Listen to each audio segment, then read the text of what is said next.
Hello friends, I am सीवर्ड मांडगा। ध्यान से सुनना सर। इससे पहले अपन ने 13 केस सिनेरियोस कर लिए और 14 नंबर का केस सिनेरियो देखते हैं।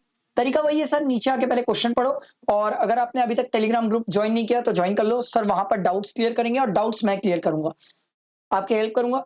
आपको पढ़ना बहुत अच्छे से जरूरी है सर, ठीक है। चलो, बहुत सारे केस सिनेरियो सर, 35 तक जाना है, 14 में पहुंचे। Based on the factors of the case scenario given above, choose the most appropriate answer to question 1 to 5, ठीक है। Whether the services provided by Ram Enterprises to ABC Private Limited is chargeable to tax? If yes, who will discharge the tax liability? ठीक है भाई, देख लेंगे। Whether ABC Limited could have opted for composition levy under section 10(1), 10(2) for the current financial year FY3? एक minute, okay. उसके बाद आपको बोल रहा है अगर वो कंपोजिशन स्कीम लिया तो उसकी जीएसटी लाइबिलिटी कितनी होगी सर? टोटल जीएसटी लाइबिलिटी अप्रैल से जून क्वार्टर की। और फिर उसके बाद बोल रहा है which of the following statement is incorrect in case of विधाता फाउंडेशन।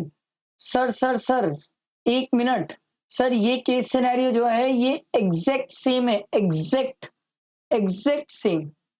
कौन सी एमटीपी सर? इस बार की सर मई 25 की जो एमटीपी है सर, मेरे ख्याल से फर्स्ट या सेकंड एमटीपी है शायद, उसी में ये केस सिनेरियो है सर। सेम है, सेम डिक्टो सेम। मैंने ये करवाया है सर, इसलिए मेरे को याद है सर कि यहाँ पर सर डिस्चार्ज करेगा liability ABC limited, reverse charge में जीएसटी लाइबिलिटी डिस्चार्ज करता है सर। क्या ये कंपोजिशन स्कीम करंट ईयर में ये ले सकता है सर, क्योंकि इसका टर्नओवर एक्सीड नहीं करता सर। इसकी जो कंपोजिशन स्कीम में लाइबिलिटी थी वो 13,626 की थी, ठीक है। फिर इसमें ये वाला पॉइंट गलत है सर, जहां पर ये बोलता है कि सर हर एक चीज एग्जेम्प्ट होती है, ऑल द एक्टिविटी एग्जेम्प्ट नहीं होती सर चैरिटेबल की। Advancement of any other object for general public utility taxable होता है सर, ठीक है। तो हर एक्टिविटी एग्जेम्प्ट नहीं होती, इसका ऑप्शन सी है। फिर इसके बाद ये प्लेस ऑफ सप्लाई पूछा था सर, ये bill to ship to model था सर। मैंने अभी रिसेंट में करवाया इसलिए मेरे को याद है सर, इसका ऑप्शन ए था। तो सर मैं आपको ये बताना चाहता हूं सर कि अगर आप ये 35 केस सिनेरियो करते हो तो आपको बहुत हेल्प होगी एग्जाम में, क्योंकि इन्हीं में से आरटीपी, एमटीपी और एग्जाम में क्वेश्चंस बनते हैं।